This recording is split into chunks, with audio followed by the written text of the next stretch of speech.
Greetings everyone! Here are some of the ways you can log in into your WordPress admin dashboard. Let's get started. Now, this is our demo website.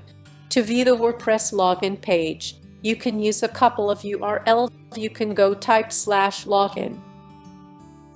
You will be redirected to this page. You can also use /admin.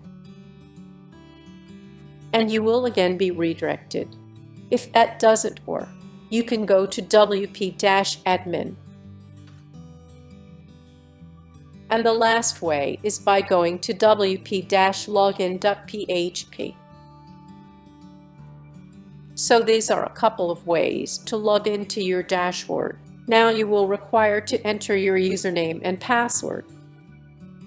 And here we are in our dashboard. Thank you very much.